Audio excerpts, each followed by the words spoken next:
Yesterday we looked at a section out of Jude.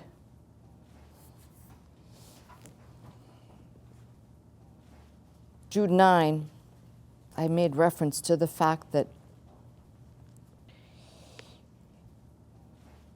it seems perfectly tenable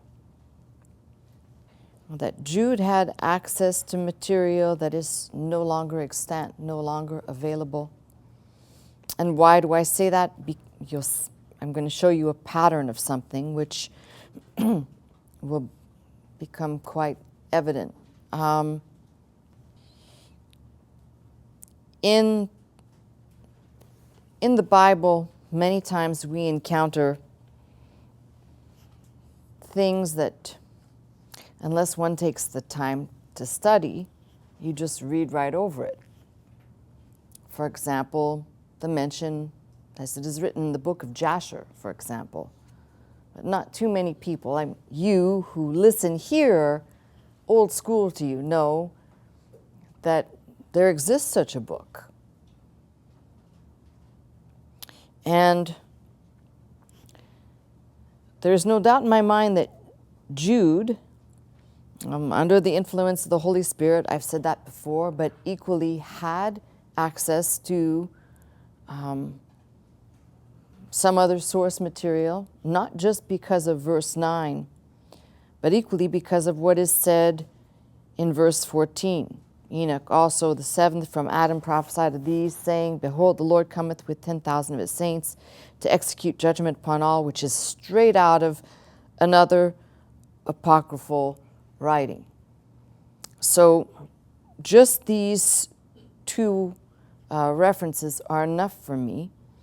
But to show you, sometimes we just read through things, and of course, it seems like if one knows the Bible and knows what happens at the close of Deuteronomy, we don't have a reference to anything beyond what's there on the pages, what's recorded for us regarding the death of Moses.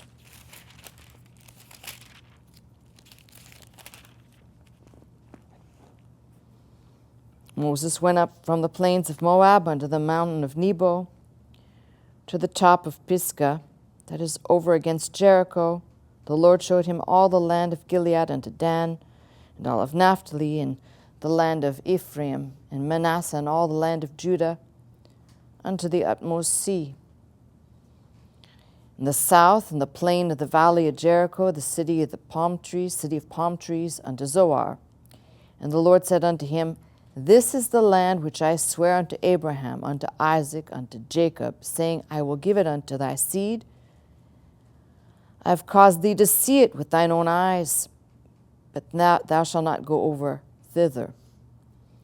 So the servant of the Lord, Moses, the servant of the Lord, died there in the land of Moab, according to the word of the Lord.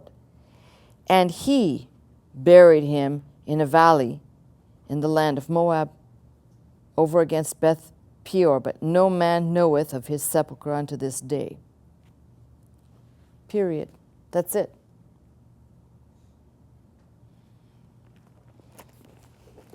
Now, I read an example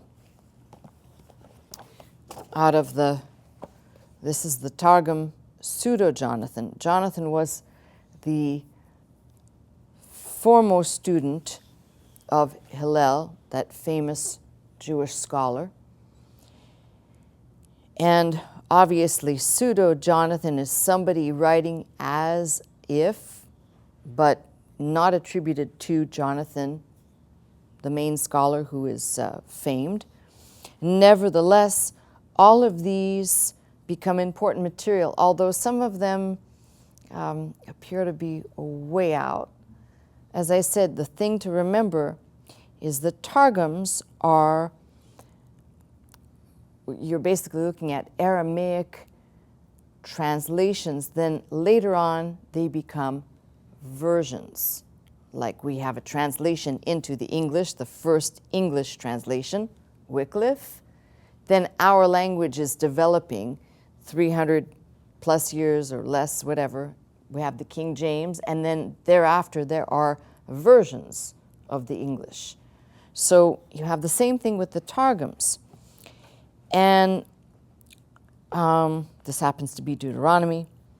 And I read this yesterday. I'm going to read this again just to give some insight, and then I'm going to talk about why, not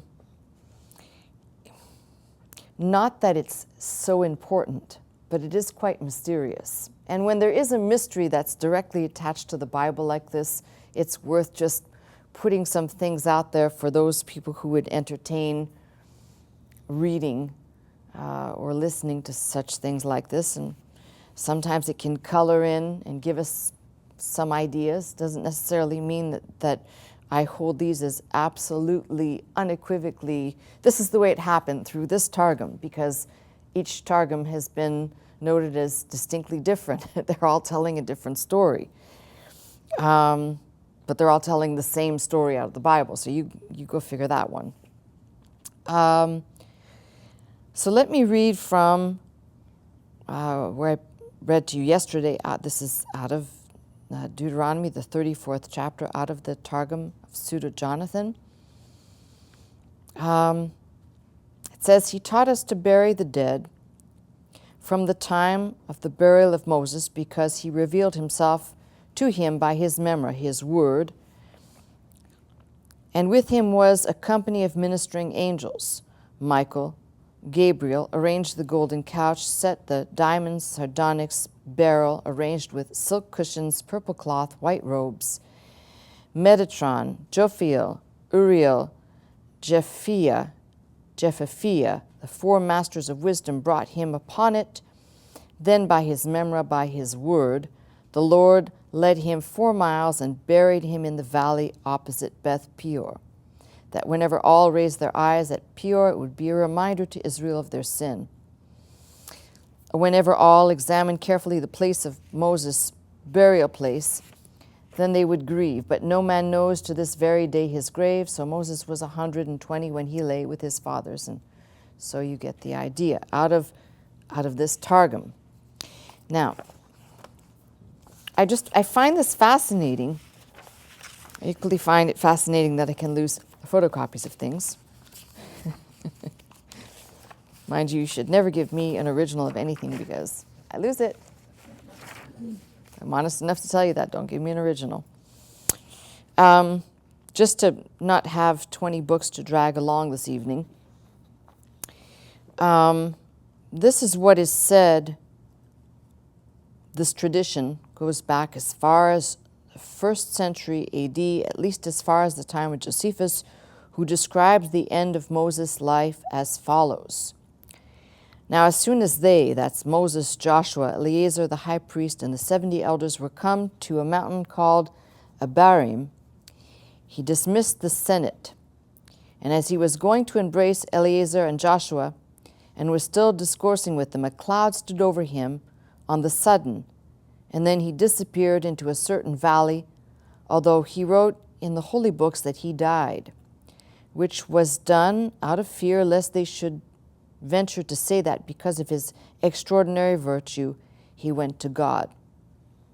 So there are 2 things that are recorded significantly by about the 1st century. One is the angels coming to tend and take the body of Moses somewhere. And from about the 1st century, the ascension of Moses' body. Now, again, we're talking about things that they're a mystery in the sense that we don't know, but they're not a mystery in the sense that we do know.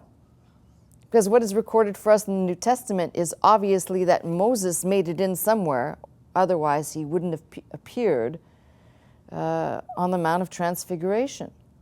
So, and I lean heavily towards the 2 witnesses at the end, which will represent the law and the prophets.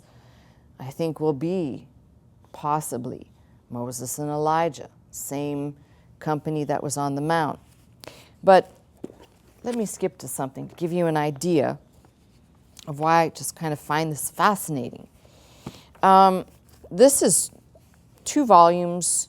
This is volume 1 of the Old Testament Apocalyptic Literature and Testaments by James H. Charlesworth. Most of you who've been around have the volumes probably tucked away on your shelf somewhere.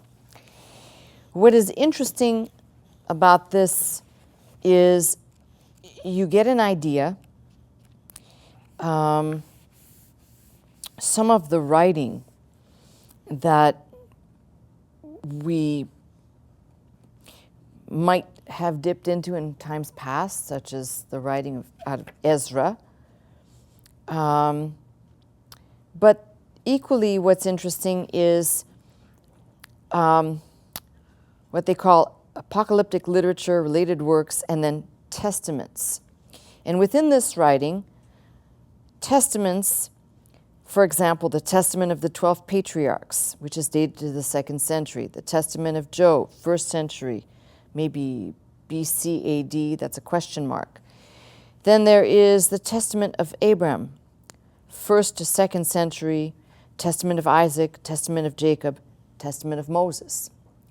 The only problem is that within this writing, the Testament of Moses is incomplete.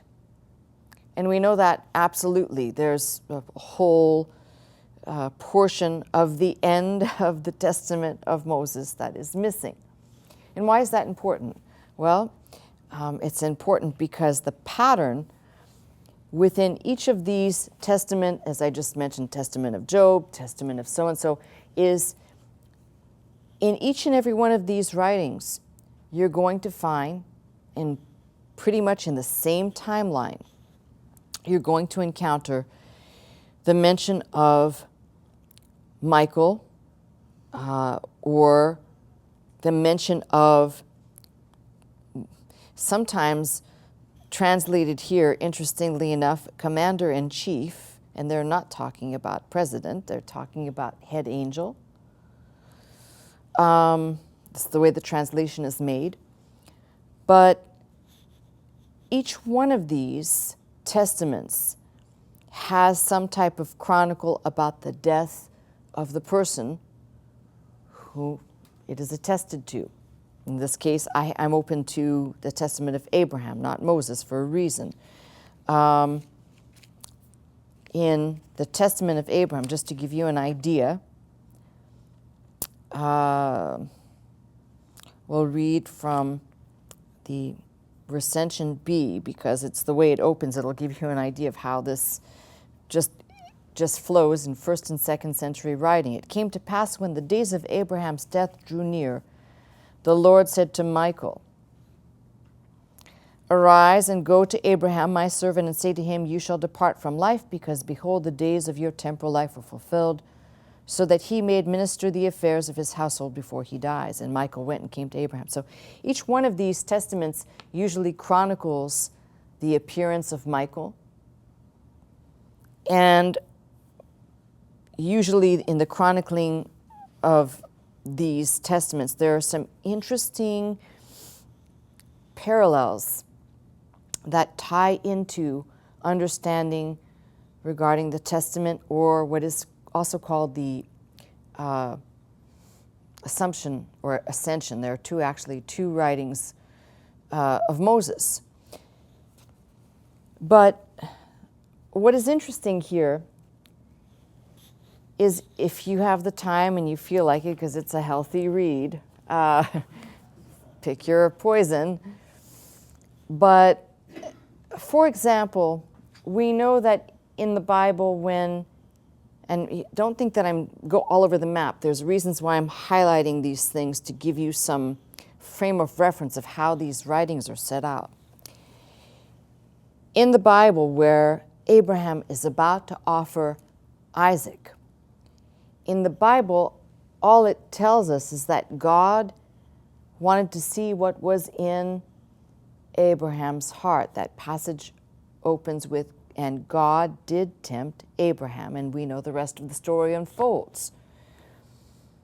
God wanted to see that he would offer up his son, his only begotten now, because the son that was the son of Hagar was not the son, intended son, the only son of promise. Within the apocryphal writing, Satan comes to, same story, same passage, but Satan comes to tempt Abraham and essentially to carry through with the sacrifice of Isaac, because had Abraham carried through with the sacrifice of Isaac, there wouldn't be Isaac, then Jacob, and so on. The line would have come to an end.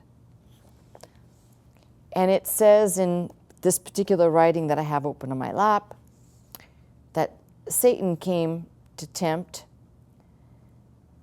to get him to carry through with it.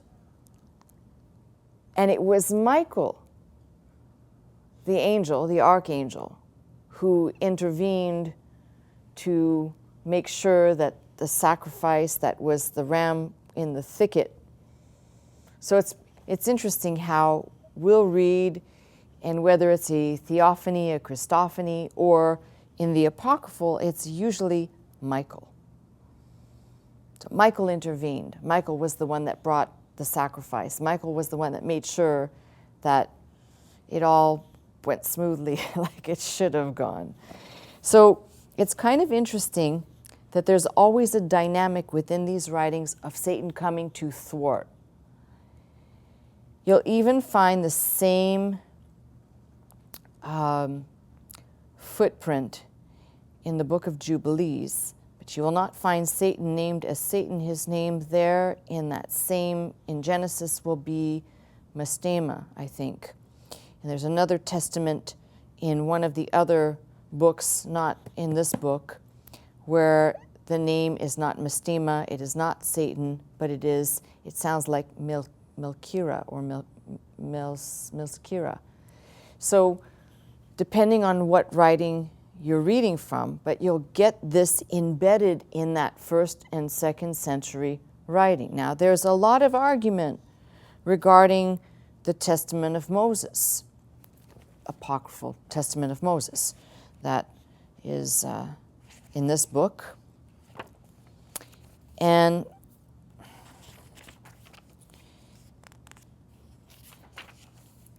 I'm not going to read you and torture you with this. But it just simply says the Testament of Moses is the farewell exhortation given by Moses to his chosen successor Joshua just prior to the leader's death and Israel's entrance into the Promised Land. Apart from a few responses of Joshua, which served to facilitate the flow of Moses' speech, the format is predictive delineation of history of the people from their entrance into Canaan until the end of days. So it's basically a dialogue for the most part, and then a chronicle. But it ends at the 12th chapter in the Testament of Moses, and we know that there were more chapters. So we don't have the end that would have finalized the Testament of Moses, but it is held most tenable that the close of the Testament of Moses contained something akin to what Jude 9 is referring to. Now, whether or not the other contention is that some of these writings are attributed to the 1st and 2nd century, but there are many scholars that believe that this writing should be attributed to the period of the Maccabees, which puts that into that, we'll call it intertestamental period. It's a big question mark. I personally don't have the documents in front of me, and if I did, I probably wouldn't be able to ascertain myself. And the reason why I put that out there is how interesting that would be if indeed the document did date back to 200 or 300 years before New Testament writing occurred. And this writing was commonly circulated. Then how interesting this would be if that was the influence on Jude's writing. Because nowhere, there is no place where we can even glean out of the Bible, anywhere, the event of Michael fighting with the devil over the body of Moses. Now, the lost ending of the Testament of Moses. The only portion of that which we can look to is a 6th century Latin manuscript to try and get fragments for the ending. Hello. Do you ever have like a puzzle? You buy a puzzle for your kids, and you know, one of your kids thought it was cool to hide a piece or two somewhere, and you got everything but 2 missing pieces, and you're looking at the puzzle going, yeah, there's 2 pieces there, right? I kind of think that when people are looking at these fragments, it must be that's the minimal frustration, because you're able to see parts and pieces, just like we saw when we examined a couple of years back the Chester Beatty Papyri, and some of the fragments where you get to the end and you can barely make out a letter, and then that lets us know this was the beginning of this word. Speculation. So, the best that we have begins with something called the Palea Historica. Here is kind of the tail end of what is believed to be, or what would be most tenable in terms of somebody filling in the blanks. This is a Byzantine collection of what they call biblical legends. It wasn't called apocrypha then. So I'm just going to read, and here in this particular section, they're referring to Moses and Jesus, which they're referring to, that's the Greek name for Joshua. So when I read Jesus, we're not talking about Jesus Christ, we're talking about the Greek for Joshua. And Moses said to Jesus, the son of Nave, which is obviously, so you know who we're talking about, let us go up into the mountain. And when they had gone up, Moses saw the land of promise, and he said to Jesus, or to Joshua, go down to the people and tell them that Moses is dead. And Jesus, or Joshua, went down to the people, but Moses came to the end of his life, and this is what I'll have to explain in a minute. And Samuel, don't think Samuel the prophet, Samuel tried to bring his body down to the people so that they might make it a god. Now, Samuel in this case, out of this particular writing, is Shemuel, not Samuel like the typical Hebrew name, which is actually a name being referred to either an evil angel, but it is not a person. It's not an individual like a man.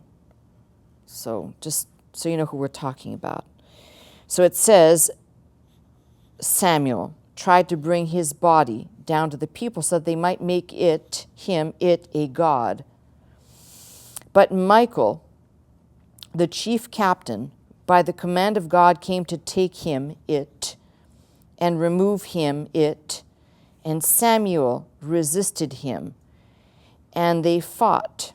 So the chief captain, Michael, was angry and rebuked him, saying, may the Lord rebuke you, devil.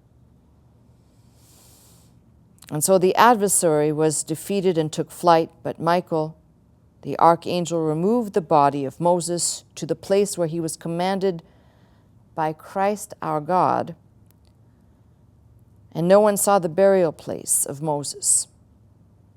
That's as I said, a 6th century Byzantine, or actually, I'm sorry, this is a later Byzantine collection. So that gives you one. That is one of. The next one is what is being titled The Slavonic Life of Moses. And this one will say chief captain for Michael. This is difficult. This particular one is difficult because it is a 15th century version of a medieval Hebrew chronicle. And this is where things start to spin out of control, because now you have to question if the person who was copying, or the copyist through the ages, was accurate to copy, or whether they added in as needed. But I'll read what it says here. But at the end of the same year, in the 12th month, on the 7th day, that is in March, Moses, the servant of God, died and was buried on the 4th of the month of September on a certain mountain by the chief captain, Michael. For the devil contended with the angel that he would not permit his body to be buried, saying, Moses is a murderer. The argument here is not that he disobeyed God in striking the rock versus speaking to it, but the accuser here is reminding of the fact that Moses slew a man before he fled Egypt. Kind of interesting. And this will also be a theme in some of these manuscripts. Moses is a murderer. He slew a man in Egypt and hid him in the sand. Then Michael prayed to God, and then there was thunder and lightning. Suddenly the devil disappeared, but Michael buried him with his own hands. That's all we have of that text. So you're getting an idea, and there are some kind of, we'll call them copyist of what I just read, something called the Pseudo-Jonathan. It is said that Michael the archangel served the burial of Moses, for the devil would not accept this, but brought an accusation because of the murder of an Egyptian on the grounds that Moses was guilty of it. Because of this, he would not allow him to receive honorable burial. Likewise, there's an additional source from Kramer's Catena, which basically kind of says the same thing. These are fragments. Then from the Assumption of Moses, this is where it gets interesting. Clement of Alexandria. I could have brought all the books because I have most of these sources, but it becomes a little bit crazy to schlep all the stuff. If you have access to the Church Fathers, go to the index. Those are 13, 14, sometimes 15 volume, depending on if it's ante or post, whatever. Go into the index and look this up. You will find several references. This one is a reference from Clement of Alexandria. There is another reference, believe it or not, from Origen. There is another reference, and these are all referencing what we're essentially looking at, which is some wrestling match over the body of Moses. So this is something that is well kind of nestled into, at least into the Church Fathers. You can find very solid references there. I'll give you another one, which is a fragment, a scolion, but this is a scolion on Jude 9. So someone who essentially way back there is writing on Jude 9, When Moses died on the mountain, the archangel Michael was sent to remove the body, but the devil resisted, wishing to deceive, saying, "The body is mine, for I am the master of matter," or slandering the holy man because he smote the Egyptian and proclaiming him a murderer. The angel, not tolerating the slander against the holy man, said to the devil, "May God rebuke you." So you get the idea, and what I'm finding fascinating is that, we can study texts usually for translation, grammar, but if you kind of approach Jude in we'll call it a little more analytical way, what becomes fascinating is the whole backdrop of the verses that come before, 5, 6, 7, and 8 that I've been teaching on, lead up to this. Yet Michael the archangel, when contending with the devil, he disputed about the body of Moses, durst not bring against him a railing accusation, but said, "The Lord rebuke thee," is so far of a stretch to make an example using something that's not even in the Bible, that one has to kind of place extra emphasis on the fact that Jude used that to make some a contradistinction between those who were disobedient, the children of Israel, the angels, as I put it, God's chosen people, the created angels, and even the Gentiles, putting them in that category, and then makes this kind of big sweeping stretch, pulling out of some material we don't have, to say the chief angel, the one who's got the highest position, wouldn't even dare to go against or to disobey or to usurp God's power or his position or his authority. And I find that absolutely striking, because there are so many other examples in the Bible that could have been used of the men, primarily of God, and those that tried to usurp and those that tried to do it on their own, but yet he chose this.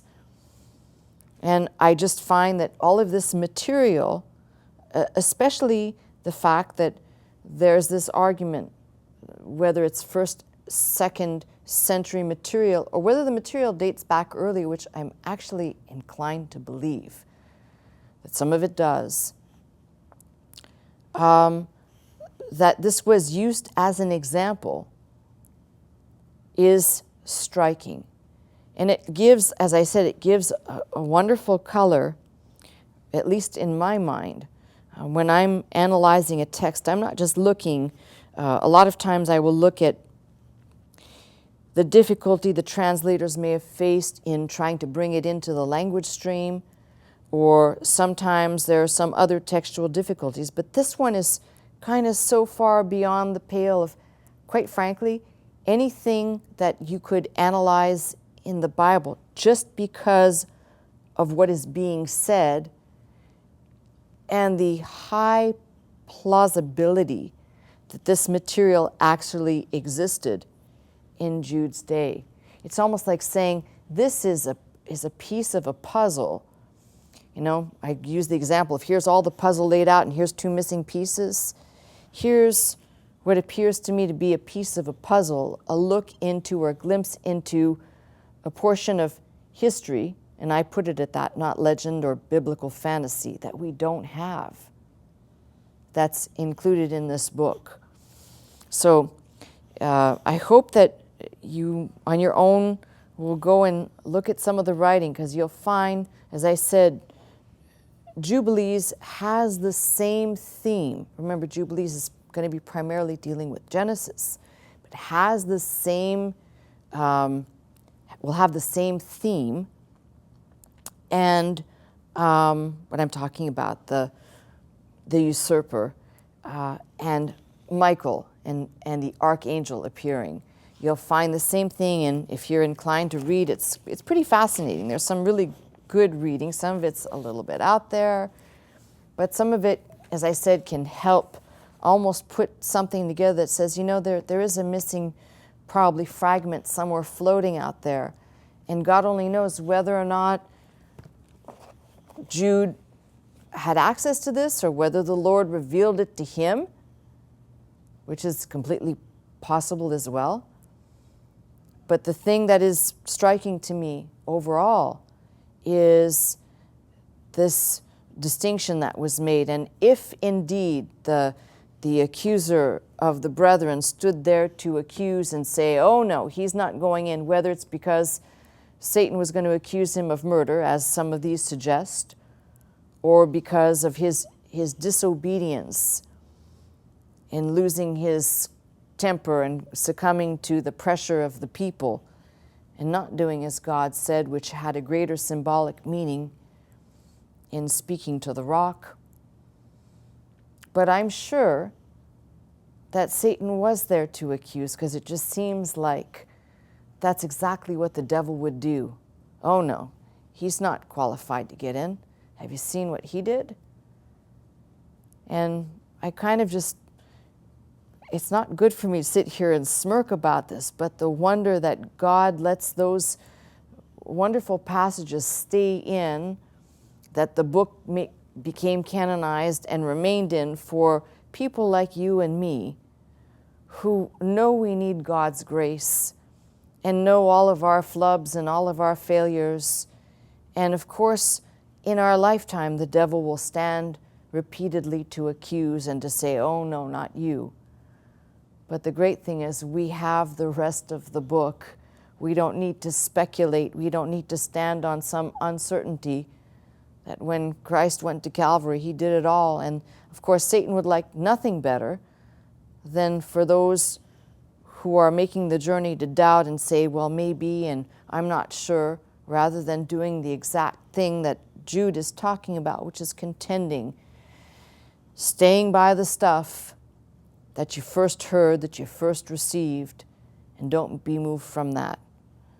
Not by some new trend, not by some new doctrine, and not even by the devil. Now, you know what? Dr. Scott used to teach in one of his many messages over the years, but the passage that, it says, I shall not be moved, I shall not be greatly moved. And I remember he used to say, light a stick of dynamite and sing that. But the reality is, we can say, in Christ, I shall not be moved. The reality is, we can say, of course, just like this, why would we be any different? As I said, the devil came to tempt Christ immediately after he was baptized by John the Baptist. Why not do the same thing to the saints? So the picture here tonight is just to say, I'm very certain that this indeed did happen. And I'm very sure that all of our lives are a culmination at some point of things we process, things we think we've laid at the cross. And then here comes the accuser of the brethren. He is and was and will always be a liar from the beginning, to make you think twice about something which has already been committed to the cross at Calvary. Now, this is one part, stay and keep the faith. This is another part, spiritual warfare, which is you have to keep fighting. And the fight that you fight is not just against the things that come your way on a daily basis, but specifically those things that are brought by the devil. And I can tell you, out of this book comes, to me, a huge message of grace. For those of us who have received, we know we're not perfect and we've made mistakes. And the picture of God sending his chief angel to claim that body, and then reading the words we read about Moses appearing there tells me that God put that and preserved it in the scripture for people just like you and me to say, the Lord has paid the price, he paid it all. Let's not frustrate the grace of God. Let's walk in his mercy and his grace and know that we're loved. Remember, this book starts out with loved, kept, called, all of that in Christ. The devil's a liar from the beginning. Get it straight and keep faithing. Get on the telephone.